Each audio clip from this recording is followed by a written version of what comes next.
반갑습니다, 여러분. 이 자리에 서니까 많이 긴장이 됩니다.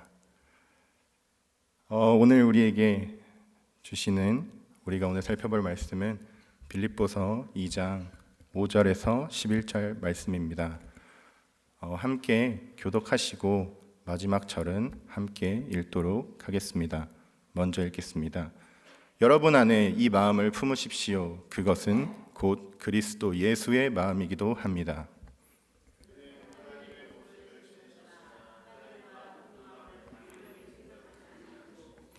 오히려 자기를 비워서 종의 모습을 취하시고 사람과 같이 되셨습니다.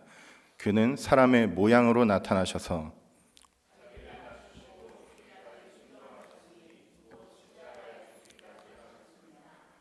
그러므로 하나님께서는 그를 지극히 높이시고 모든 이름 위에 뛰어난 이름을 그에게 주셨습니다.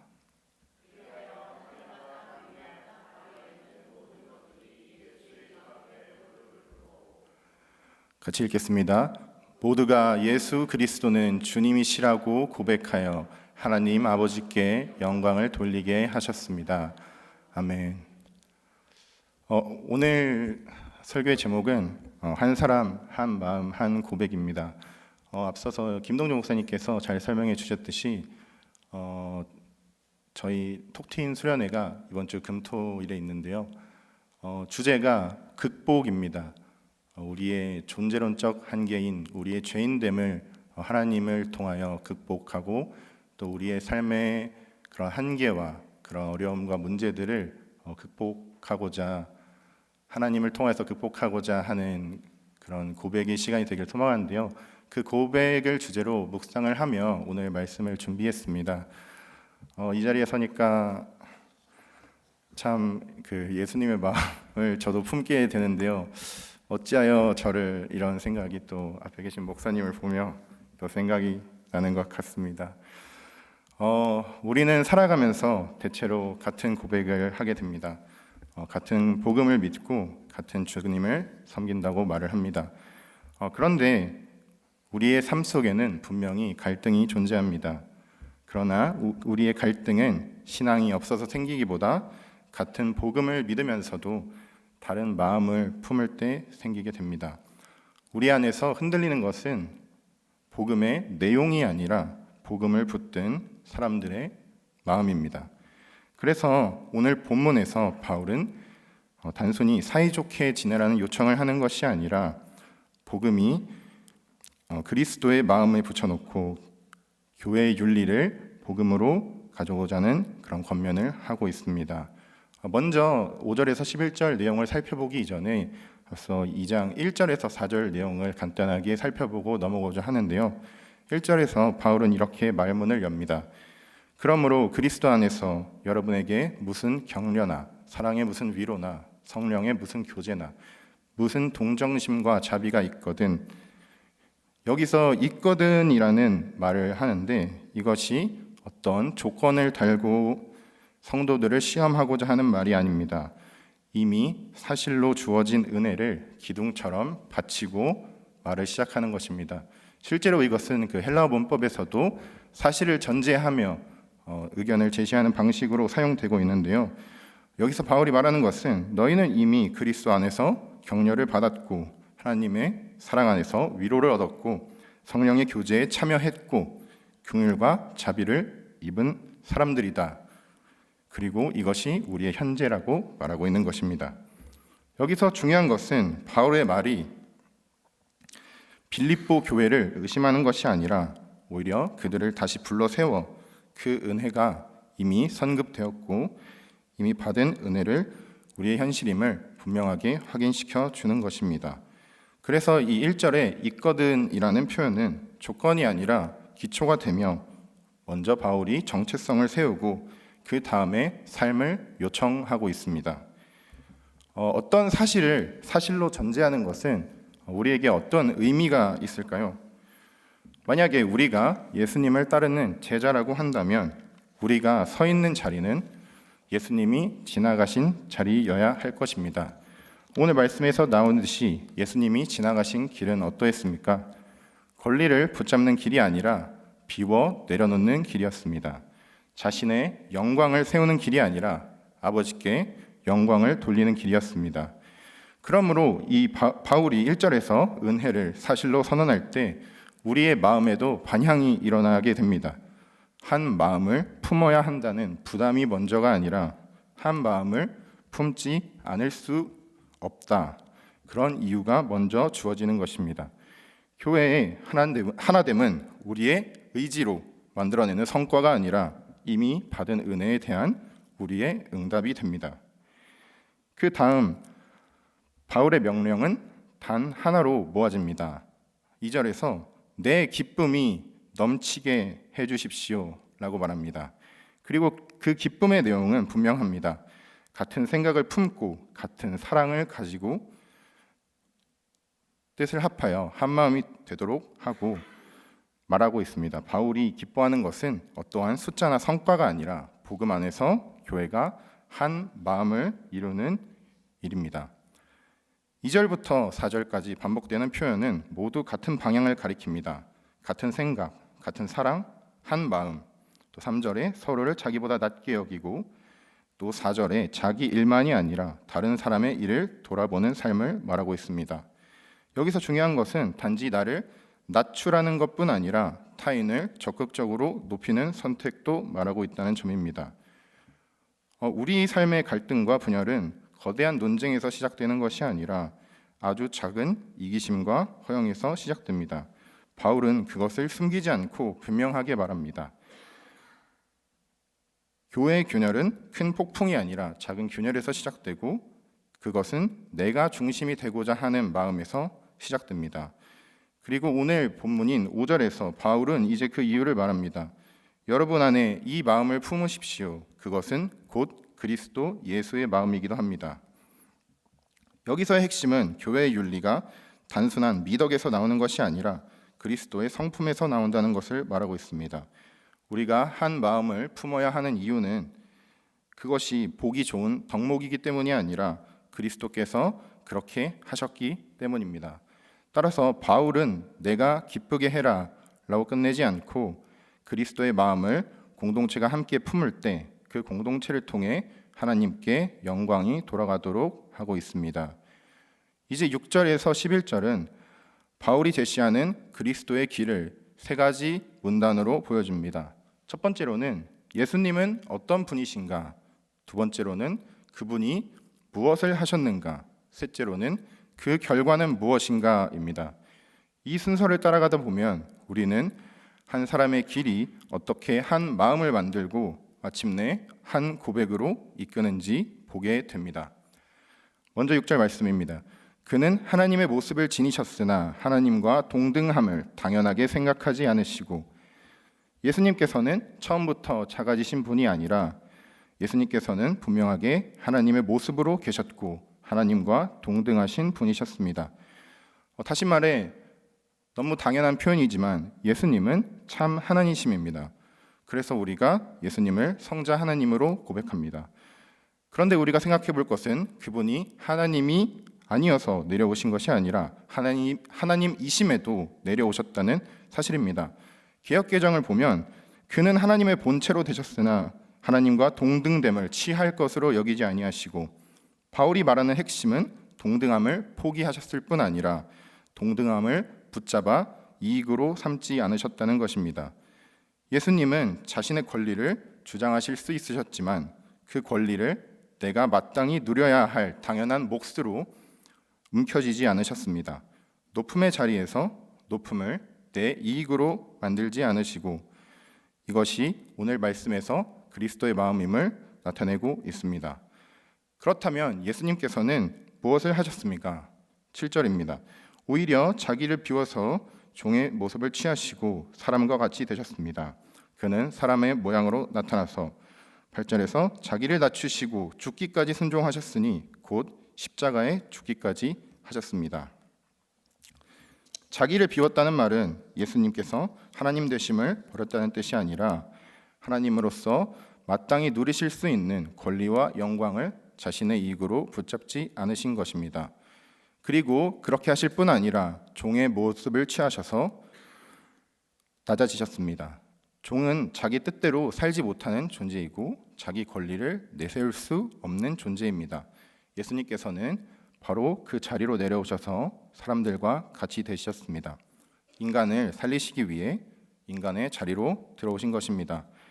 그리고 8절에서 낮아지심의 끝을 보여줍니다. 예수님의 길은 단지 겸손한 태도의 이야기가 아니라 실제로 내려가는 길이심을 보여주고 있습니다.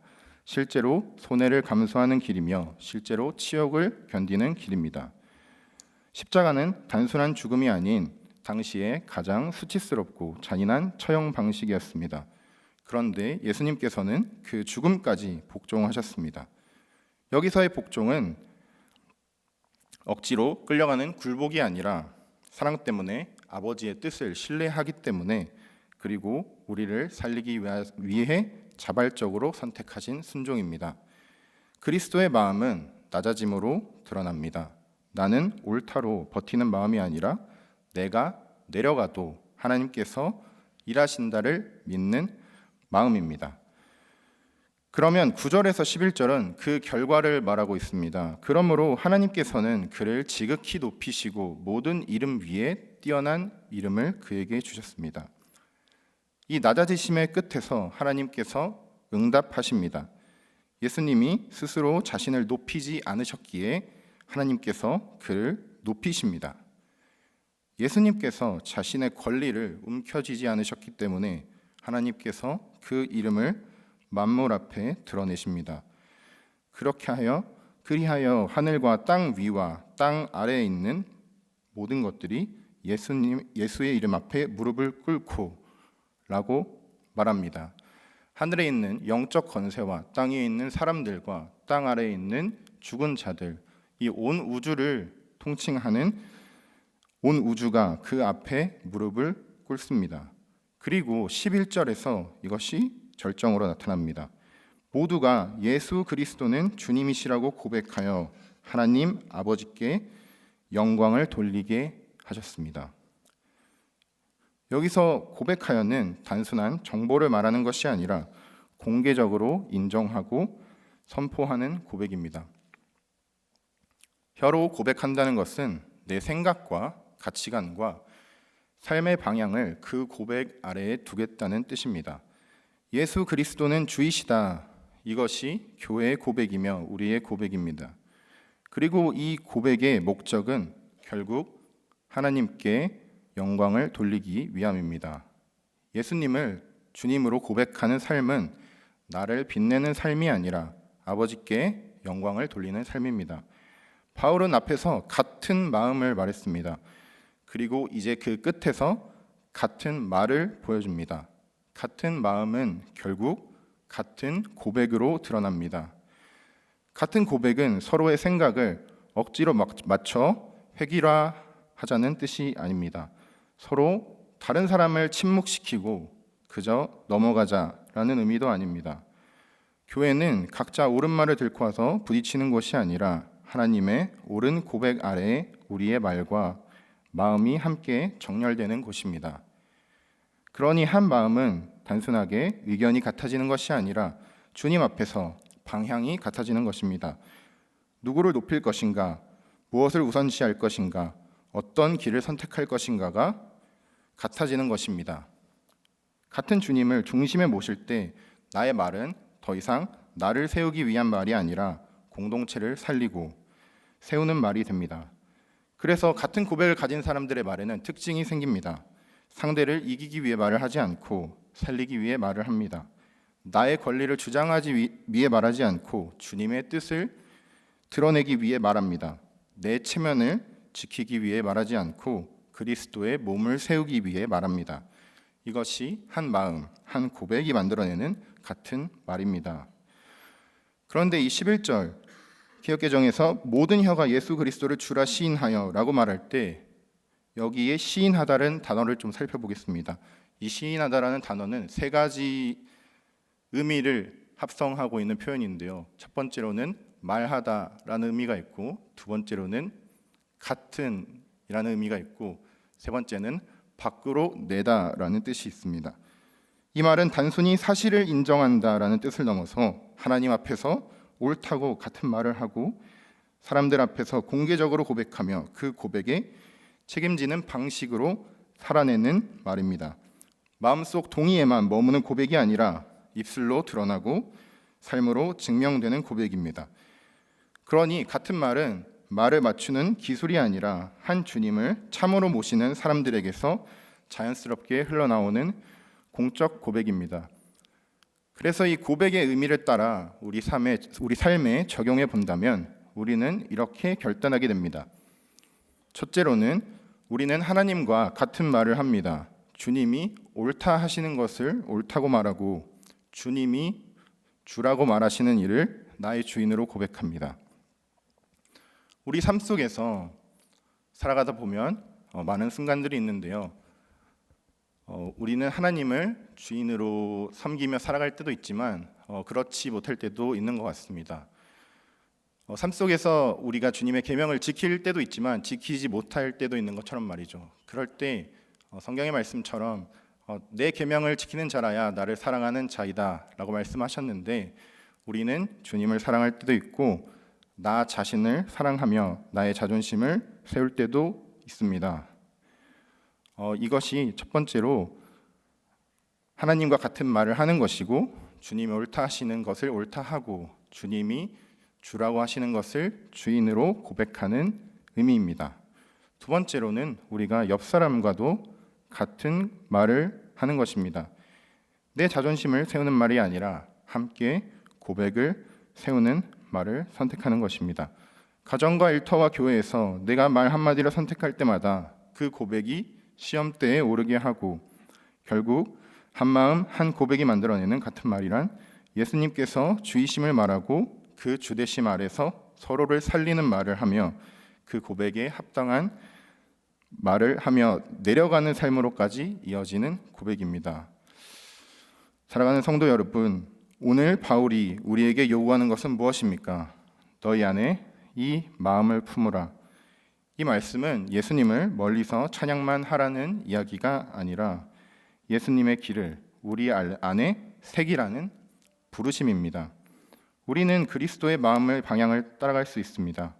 붙잡는 마음, 내려가는 마음, 섬김을 선택하는 마음, 순종으로 믿는 마음을 우리도 선택할 수 있습니다. 왜냐하면 그것이 우리의 자력으로 나오지 않고 그리스도의 마음이 우리에게 주어지기 때문입니다. 그리고 앞서 다뤘던 이 조금 선전적일 수 있는 이 얘기들이 꼭 갈등의 상황에서만 필요한 처방이 아닙니다. 우리가 이 말씀을 읽을 때 다툼이 있을 때 해결하라 라고 좁혀 듣기 쉽습니다. 하지만 바울은 이미 빌립보서 1장에서 빌립보 교회를 칭찬하며 그들을 생각할 때마다 하나님께 감사한다고 말했습니다. 그 이유는 그들이 처음부터 지금까지 복음 안에서 함께 참여했기 때문입니다. 그렇다면 우리가 이 1장의 칭찬을 이해할 때 그들이 완벽하다는 것이 아니라 오히려 그들이 복음에 참여하며 공동체로 살아있고 하나님께서 그들 가운데 실제로 역사하고 계시다는 감사입니다. 그래서 2장에 나오는 다툼과 허영은 경고하는 말뿐 아니라 1장의 칭찬을 뒤집는 표현이 아니라 그 칭찬받은 은혜의 현실이 흐트러지지 않도록 지켜주는 권면입니다. 살아있는 교회이기에 흔들릴 수 있고 하나님이 일하시는 교회이기에 다시 정렬될 수 있습니다. 그리고 바로 그 일상의 한 마음이 그리스도의 마음으로 이어집니다. 예수님께서는 갈등이 생겼을 때만 겸손하신 분이 아니라 그분의 존재 자체가 낮아짐이고 그분의 삶 전체가 섬김이며 그분의 길 전체가 순종이었습니다. 그러니 교회도 마찬가지입니다. 갈등이 일어났을 때만 겸손해지는 것이 아니라 평소에도 복음을 위해서 나의 권리를 내려놓고 공동체를 위해 한 발 물러서고 주님의 영광을 위해 자신을 비우는 삶을 살아야 합니다. 그때 교회는 갈등이 없을 때에도 이미 하나이고 갈등이 찾아와도 쉽게 무너지지 않습니다. 이 한 마음이 응급처치가 아니라 일상적인 체질로 되어 있기 때문입니다. 마지막으로 우리의 현실을 생각해 보고 마셔야 합니다. 우리는 작은 일에서도 쉽게 내 권리를 붙잡습니다. 내 자존심, 내 체면, 내 인정, 내 시간, 내가 손해를 보지 않겠다는 마음을 붙잡습니다. 그래서 교회 안에서도, 가정 안에서도, 공동체 안에서도 마음이 갈라집니다. 그런데 오늘 말씀은 우리에게 묻습니다. 너는 무엇을 붙잡고 있느냐? 예수님께서는 붙잡을 수 있지만 붙잡지 않으셨고, 주장할 수 있는 분이셨지만 주장하지 않으셨고, 높아질 수 있는 분이셨지만 스스로 높아지지 않으셨습니다. 그 대신에 내려가셨습니다. 그리고 하나님께서 높이셨습니다. 이것이 복음의 길이고 우리의 길입니다. 그러므로 우리의 적용은 단순합니다. 우리가 모든 관계를 한 번에 바꿀 수는 없을지라도 오늘 한 가지 선택할 수 있습니다. 내가 붙잡고 있는 것을 내려놓는 선택입니다. 내 말이 반드시 옳아야 한다는 집착을 내려놓는 선택, 내가 손해보지 않겠다는 기준을 내려보는 선택입니다. 그리고 종의 형체의 길을 작은 자리에서 시작하는 것입니다. 누군가를 이해하기 위해 먼저 듣는 것, 내 힘을 의지하는 것이 아니라 하나님께 맡기는 것, 순종이 어려운 순간에도 기쁘게 감당하며 주님의 길이 옳습니다 라고 믿음으로 따르는 것입니다. 이것이 그리스도의 마음을 품는 길입니다. 이 길의 끝에서 11절의 고백이 우리를 붙듭니다. 예수 그리스도는 주이시다. 우리는 이것을 삶으로 고백합니다.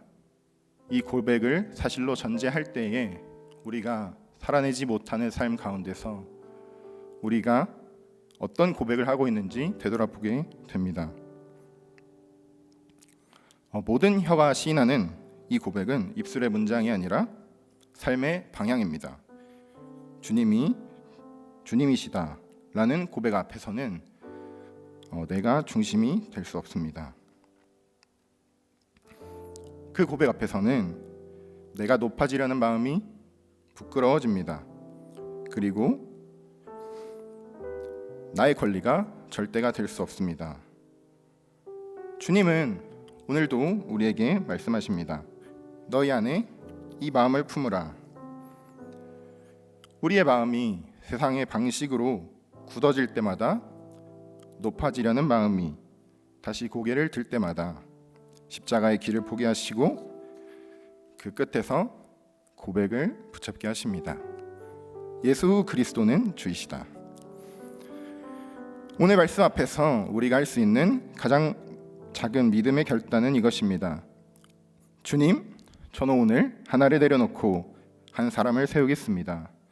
내 권리 하나를 내려놓고 내 옆 사람 살리는 말 한마디를 선택하고 나에게 주어진 작은 섬김 하나를 감당하겠습니다. 그리고 모든 자리에서 한 가지의 고백을 붙들겠습니다. 예수 그리스도는 주님이시다. 이 시간 함께 말씀을 기억하면서 기도하기를 소망하는데요. 교회를 한 마음으로 묶어주시고 우리의 삶을 통해 하나님 아버지께 영광 받을 수 있도록 오늘 주신 말씀을 마음에 새기게 하시고 이것을 듣는 것에서 그치지 않고 삶으로 순종하게 하여 주시옵소서.